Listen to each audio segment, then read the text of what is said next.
Hello everyone, welcome to my channel Bow and Arrow Tarot. Today we are doing the weekly reading for the sign of Pisces. Alright my lovely Pisces, it's time for your reading. And we're going to pull out your romance angel messages right now. See what their messages for you for the week are.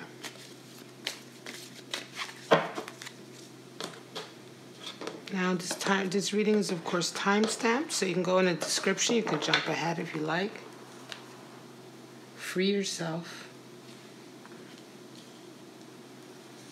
We have love yourself first. Law of attraction at work, right?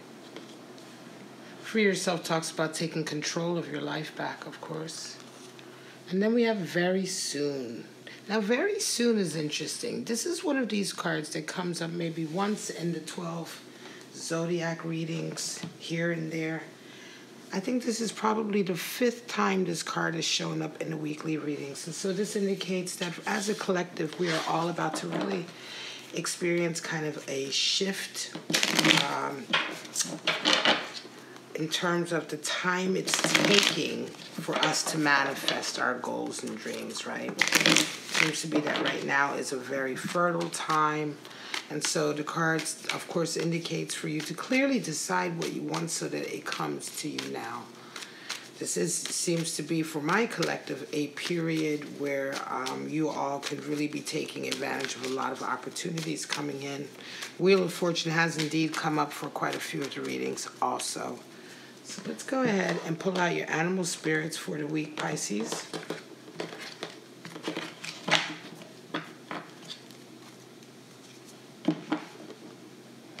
Dragon, beautiful. Cosmic egg, wow. And the eagle. All right, fire element. Now we've got that round circle at the top of these two cards is the alchemical symbol for ether. So these are spirit elementals, and they are representative of mythical animals and mystical objects. And of course the eagle is air energy. So let's get right into it. The dragon, beautiful, beautiful energy. Dragon resides in the third chakra, which is associated with the solar plexus area. And the dragon reminds us of its ever watchful eye. And what is it watching? It's watching to make sure that it's watching us. It's our inner dragon watching us to ensure that the way we live our life is according to who we truly are.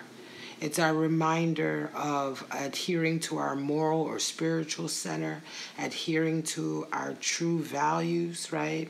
And so the dragon is ever watchful. Are you living up to your potential? Are you living up to the person you wish to be, right? Is your forward momentum in line with your spiritual and heart desires, your spiritual sort of objective and the desires of your heart, right? A lot of times, dragons associated with Dharma as well. Dharma is how we live our lives. Are we living our lives? Is every step and every decision and the way that we behave and act, the things that we do, are those things in line with who we are spiritually? If they are, then we are said to be living a life of Dharma. Now, cosmic egg is associated, of course, with the 7th chakra, the ultimate chakra, the crown chakra. And this talks about completion. This talks about really having achieved a particular goal in your life, a major goal in your life, being at one with yourself, right? Really, really understanding, having come to a period in your life where you really know who you are. You act intentional, in line with that, right? And it oftentimes can indicate, like I said, completion and beginning. So the completion of one stage of your life and the beginning of another stage. The rainbow colors indicate a high level of creativity, and the coiled snake indicates the potential for that creativity, right? And so cosmic egg is certainly something that we would see coming in, for instance, once we have perhaps found a lover, that we married, found a soulmate connection, or achieved something really great in our lives that we've worked for a long time to achieve, or reached a certain level of spiritual understanding, right? These are all things that are synonymous with that energy of the cosmic egg. Really knowing that you are living your life the way you're supposed to, that you are right where you're supposed to be. Ego energy comes in. Now, the ego is extremely powerful truth seeker, right? This is the card for truth and power. The ego is an air elemental. And the ego is just one of these animals that focuses, right? Focuses its attention on getting to the heart of a matter, getting to the truth of a matter, no matter how difficult it is, how scary, how off-putting sometimes. We could be talking about a situation that is very sort of traumatic even, right? I mean, seeking the truth out in situations can be traumatic. It can be difficult, you know. Sometimes we live a lie or we adhere to a lie because the truth is harder to swallow. Well, the ego comes in with the strength to be able to handle the truth and the steadfast desire to seek it out. All right, so Pisces, let's get right into your spreads for the week. We're going to pull out about 5 to 8 3-card spreads for this week. And this is going to be in the area of love, life, and career. So we're talking about a general reading here. All the weeklies are general readings. Even though I do pull romance angel message cards to indicate what kind of relationships or dynamics you may be having with others, but that doesn't necessarily mean that this will all be romance or love involved, right, or focused. Just take what resonates with you and enjoy, disregarding the rest.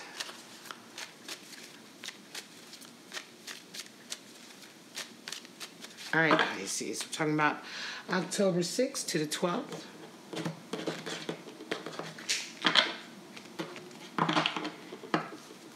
And let's get right into it. Death. There we are.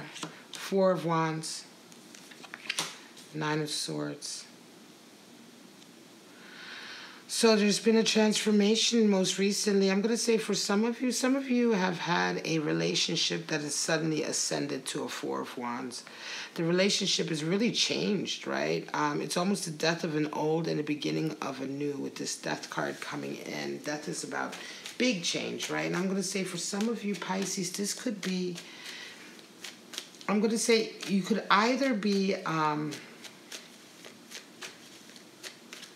this could be a friendship or a connection, right, that has changed and vibrated higher. But for some of you, this could also be very much a case of a love connection that is changing.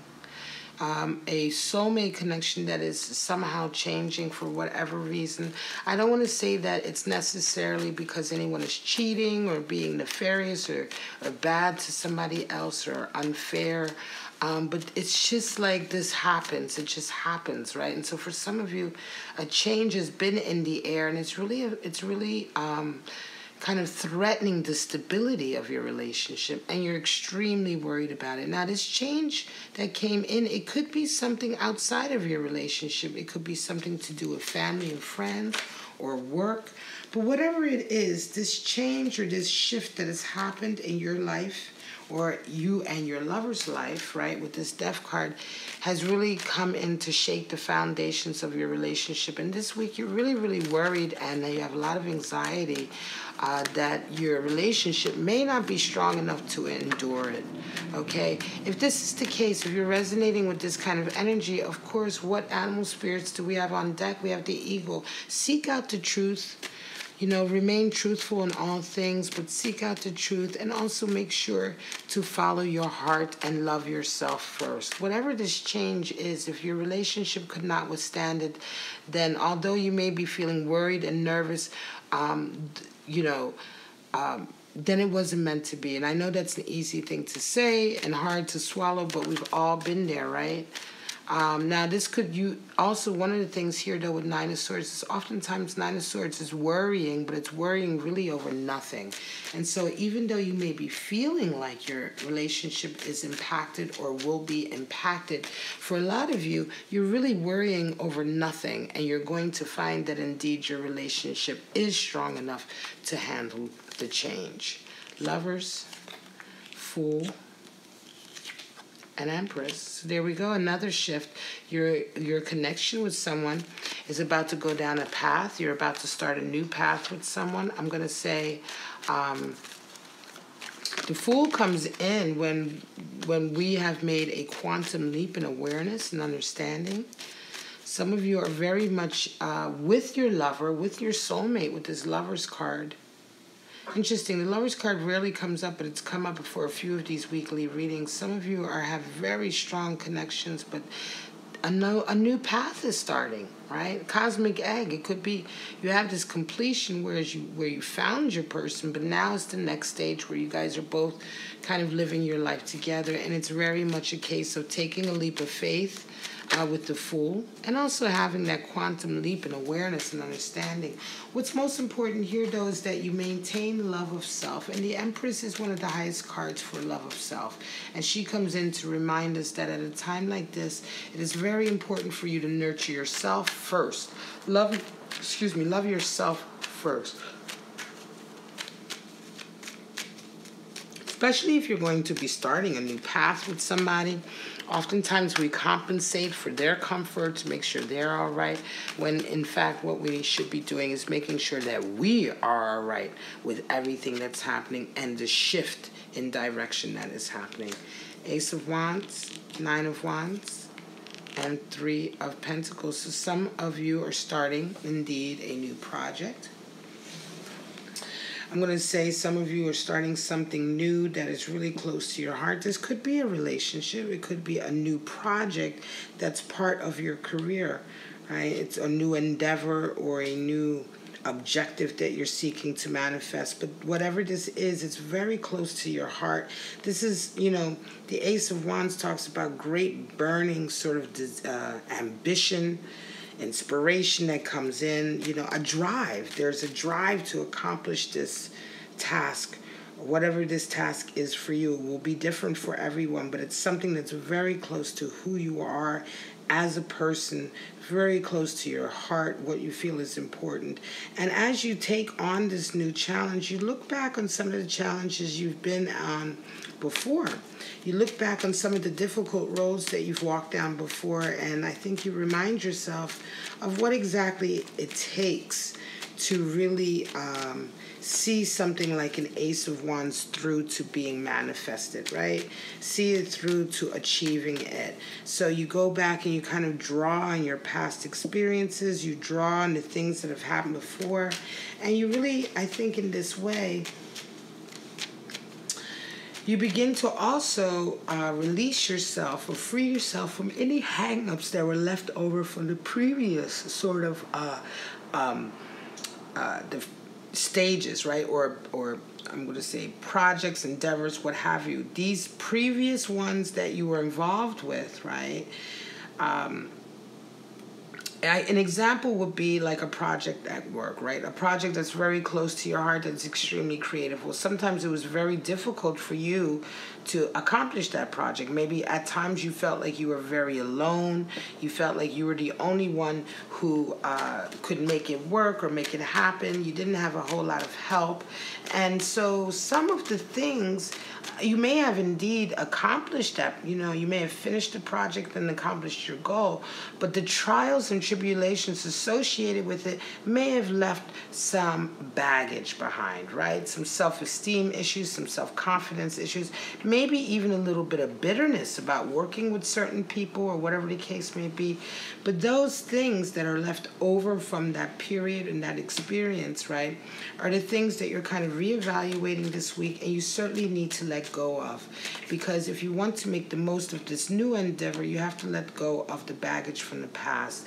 Three of Pentacles comes in, and people, it's beautiful because Three of Pentacles kind of comes in a way to remind you that you already have a certain level of,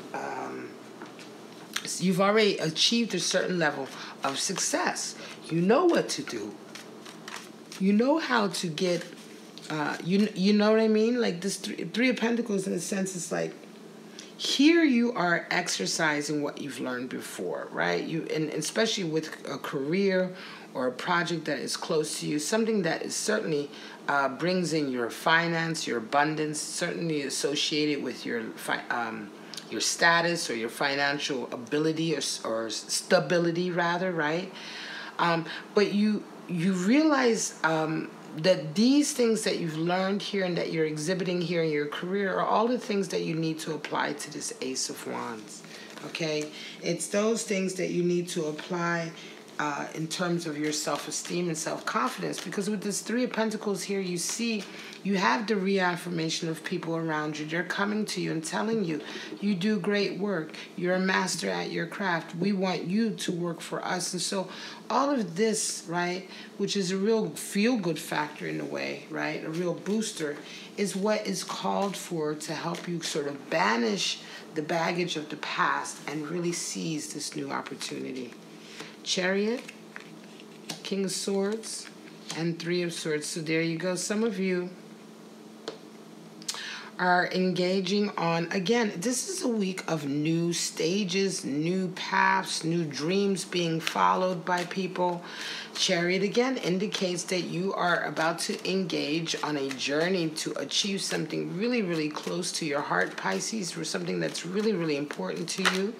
But right now, you're kind of dealing with a jacked up scenario with this Three of Swords. This could be a friend or a lover situation that is tenuous at best, that is negative, maybe toxic. People that you have held close to your heart have not been telling you the truth, right? And I jumped ahead to the Three of Swords so I can come back and explain why these two are here. The King of Swords is in because you're about to go on this path, and so the King of Swords needs to make sure this energy that you're drawing on is that you kind of, very similar to the eagle, you're kind of diving in and insisting that people are honest with you, that you get the truth, because you know you can't really go on this path unless you know everything that's involved. And so you're being very, very hard right now. You're being very, not so much judgmental, but you're being very critical right now, very critical of everyone around. And what happens as a result of this, you wake up to the truth of a particular situation, which is this Three of Swords. You wake up to the fact that some people have not been very honest with you. And it's almost as if you clean house before you go on this path. Had you not embodied this King of Swords energy and sought out the truth also with the eagle animal spirit, it may be that you may not have even found out that this was going on before you went on your path. You may have brought these people with you, but I believe that for some of you Pisces this week, you're going to really find out who your real friends are, who your lover is, if this involves your lover, and you're going to cut out any extraneous people or energies that are not part of supporting you to achieve this goal. Wheel of Fortune, Two of Swords, and Ace of Cups. And I'm going to leave it there. That's going to be the last spread. And of course, I did mention in the beginning that Wheel of Fortune is one of those cards that has been popping up. And so here we are again. Right now is the optimal time to make the most of opportunities that are coming in. Beautiful opportunities are coming in. However, for some of you, you're feeling like you're having to choose between these opportunities and a love connection, a new love connection, a strong love connection. It could be that it feels like this love that you're experiencing, this new love connection you're experiencing in your life, that there isn't enough room for that and for you to seize the opportunities that are coming in for your own sort of ambitious desires, right? The Wheel of Fortune is turning for you, but not necessarily for your relationship, as it were, right? And so you feel like some of you are feeling very much in Two of Swords energy or Two of Swords mind, in the sense that you're trying to decide between one or the other. Which one do I pick? Do I pick choosing for myself, going after an opportunity that I know is a golden opportunity, or do I stay and put the energy into my love connection, this strong love connection, right? And so what I can tell you here is that if you're dealing with this week, and this is just such a beautiful spread, if you're resonating with Two of Swords energy, remember this. The Two of Swords teaches us that it's not about choice, but about balance. The Two of Swords teaches us that when you have two options that are seemingly indistinguishable, that are both important to your life and to your happiness and well-being, then it's not a case of having to make a choice. It's a case of, there's the bus going by. It's a case of balancing, making room for both and balancing them in your life. Life is about duality. Life is about balance. Life is about finding a way to make room for all of the positive things and not having to choose. Oftentimes, Two of Swords is misinterpreted as a choice card, but that's a typically Western interpretation because in the West, our system is all based on value. There always has to be someone that has to be better or stronger or wiser or more spiritual or blah, blah, blah, whatever the case may be. Our whole way of thinking in this culture is constantly to sort of measure up against someone else and decide, or measure something against something else and decide. And there can only ever always be the one. That's a very typically Western attitude. There can only always ever be the one. Yet the truth of the matter is that that's not at all what the Two of Swords is about. The Two of Swords is certainly about balance. Absolutely about balance. And if you can figure this out, the more you try to make the choice and you can't make the choice, you come closer to this realization, and then indeed you're able to have both things in your life. This is a wonderful reading for you, Pisces. I'm going to leave it here. If it resonated with you, you know what to do. Subscribe, hit that bell for notifications. But for right now, I'm going to say have a wonderful week, Pisces, and I'll see you next week. Bye-bye.